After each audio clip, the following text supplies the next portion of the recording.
નવાનો છું પ્રજાપતિ તેજાભાઈ. મેં આ ખેતી હું આત્મા જતો હતો, પણ અમને ખબર પડી કે હવે આ ખેતી કરવાની છે. તો 7 વર્ષ પહેલાં મેં શું કર્યું, ખાતર ઓછું કરવા માટે ખાતર અડધું ઘટાડી દઉં છું. બીજા વર્ષે એમથી ઘટાડી દઉં છું અને ત્રીજા વર્ષે ચાલુ થયું છે. આજ મને 4 વર્ષ બિલકુલ પ્રાકૃતિક ખેતી છું. ઘઉં, બાજરી અને શાકભાજી, લસણ એ પ્રાકૃતિક, જેટલું આપણે જરૂર છે એ બધું પ્રાકૃતિક ખેતી કરું છું હું, અને સારામાં સારું ઉત્પાદન મળે છે. પણ આપણે છે ને મહેનત કોઈ નથી, એમાં કોઈ નથી. ગાય છે તો બધું કરી શકશે આપણે. એના દેશી ગાય આપણી માતા છે અને ધરતી માતા આપણી માતા છે. આપણી ધરતી માતા આપણે કેટલું બધું કરી રહ્યા છે, આપણે ભોગવી રહ્યા છે ને. તો આપણે કોઈ શું હાલવાના, આપણે ઝેર જ આવ્યું છે ને. એ ઝેર ધરતી માતા થોડી ખાય છે, એ આપણને ફેર અનાજ માટે આપણા પાસે આવે છે. પછી રોગો થાય, એક કુટુંબમાં એક રોગ થઈ જાય તો આપણે કેટલી બધી મુશ્કેલી આવે છે, આવે નથી આવતી. તો પછી આપણે હવે આપણી જમીનને બગાડ, પછી રોગ, આપણે ગમે એટલા બંગલા અને ગાડીઓ છે, પણ શરીર સારું રહેવું તો શું કરવાનું? કોઈ કોઈ એ થોડો કોઈ કામ આવશે. અત્યારે બાળકો, અત્યારે તમે જો હાલ બાળકોની હાલ અમે સ્કૂલમાં જોયું ને તો 8મા ધોરણ બાળકો આટલું જણું હોય છે, કોઈ વિકાસ જ નથી. એટલે આપણા ખોરાકો આવા છે, આટલા યુરિયા ખાતર નથી, આપણે બગાડી નથી જમીન. હવે આપણે પ્રાકૃતિક ખેતી તરફ વળવાનું છે. એમાં જો પ્રાકૃતિક ખેતી ગાય હોય ને તો જીવામૃત, ધનજીવામૃત, બીજામૃત, પછી 10 પરી હળ અને વાપસા, આચ્છાદન અને પાક જેવી વિવિધતા, અલગ અલગ પાકોનું વાવેતર કરવાનું. મેં ઘઉં આવ્યા છે, ઘઉં આવું છું તો શું કરું, બીજામૃત તો પટાવું છું. 100 કિલો બિયારણ હોય ને, 100 કિલો ઘઉંનું બિયારણ હોય તો આપણે 20 લીટર પાણી લેવાનું, એની અંદર 5 લીટર ગાયનું જરણ રેડવાનું અને 5 કિલો ગાયનું સોન, 50 ગ્રામ ચૂનો અને 50 ગ્રામ માટી શોધી લેવાની, ભેડાપાડાની, કોઈ યુરિયા ખાતર ન ચલ્યું. એને હલાવી નાખવાનું, 24 કલાક પડી રાખવાનું. પછી 24 કલાક બાદ એને પટાલવાનું, એટલે એને આખા ઘઉં મરકવી નાખવાના, છોલે સૂકી નાખવાના. સુકાઈ જાય એટલે પછી એનું વાવેતર કરવાનું. એનાથી ઘણા ફાયદા છે. પાછા ઉધઈ દવા નહીં નાખવાની, આપણે નાખતા નથી, આપણે ઉધઈ લાગતી નથી. બોલો કાકા, આ બીજા મુદ્દો પર છે. એનાથી જો જમીનમાં બીજને રોગ નહીં લાગે, ઉગવામાં 100% ઉગશે અને ઉગાવો 100% મળશે અને એનો વિકાસ સારામાં સારો થશે. એટલે આ બીજા મુદ્દો પટ અવશ્ય આવવો. પછી ધન જીવામૃત બનાવવાનું. ધન જીવામૃત બનાવવા માટે આપણે ઉકળ હોય ને એ હળજેલું ખોળ હોય, એને ભાજી હૂકી નાખવાનું. એને હૂકવી 1 એકરમાં 200 કિલો લેવાનું અને પછી હૂકવી અને એને છે ને પહેલે ઢગો કરી નાખવાનો. પછી એની અંદર હોલ પાડી દેવાનું. આપણે જીવામૃત બનાવેલું હોય ને એમાં હોલમાં રેડી દેવાનું અને 24 કલાક પડ્યા રહ્યા પછી એને શું ખપી નાખવાનું.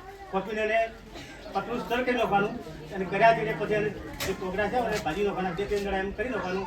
પછી તમારે વાવેતર કરવાની અંતિમ શેરી હોય ને એને પૂછી નાખવાનું. પછી તમારે આપણે ઘઉં બનાવો પહેરવાનું હોય એને પૂછી અને પછી વાવેતર કરવાનું. આ ધન જીવામૃત કહેવાય. પછી જીવામૃત બનાવો એટલે આપણા પાસે બધું ઉપલબ્ધ છે. અહીંયા હું તમને બતાવી દઉં જીવામૃત બનાવવા બદલે.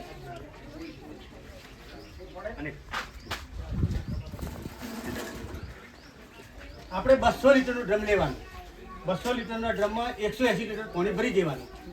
પછી આપણે ગયું છે ને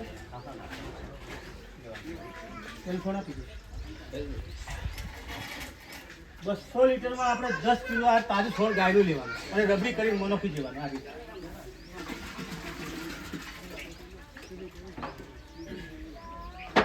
આ ગૌમૂત્ર છે.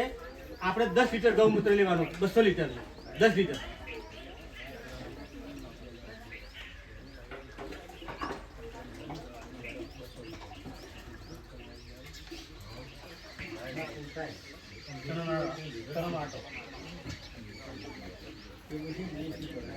બસો લીટર ડ્રમમાં 1 કિલો ચણાનો આટો લેવાનો અને એને ગોળ કરી નાખવાનો, રગડો બની નાખવાનો અને પછી એમાં આપણે ડ્રમમાં નાખી દેવાનું.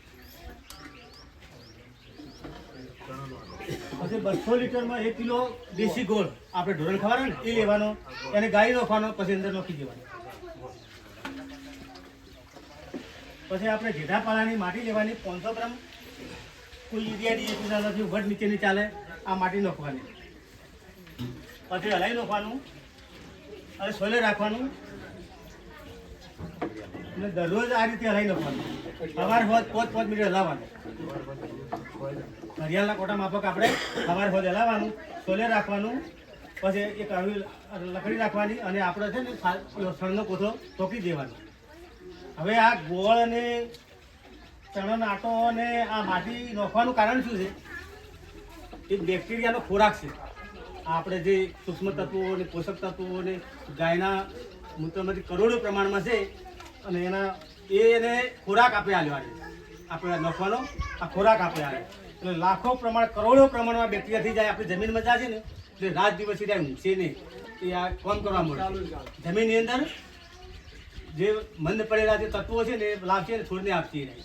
એટલે આપણે જોઈ જવા પણ એ નહીં ઊંઘે. આપણી જમીન ફળદ્રુપ બનાવવાનું કામ આ કરે છે. આ રીતે આપણે આ જીવામૃત છે ને 1 એકરમાં 1 ગ્રામ આપી દેવાનું.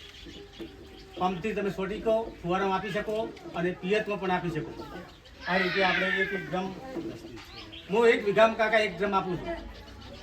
1 વીઘાની અંદર 2 વીઘાની અંદર બીજું ગ્રામ તૈયાર જ પડ્યું હોય. એટલે જેટલું વધારે થાય એટલું આપણી જમીન સારી થાય. આપણે તો પૈસા ખર્ચવાના નથી બધા. 150 રૂપિયા થાય ખાલી ગોળ અને આટાના, બાકી કોઈ ખર્ચો નથી. એમ બધું આપણા પાસે હોય છે. આ રીતે આપણે જવા જઈએ ને આપણે તો જમીન આપણી ફળદ્રુપ બનશે.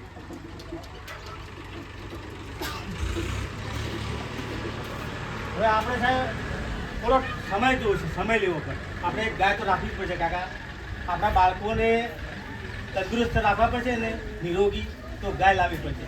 ગાયથી દૂધ પીશે, ઘી ખાશે,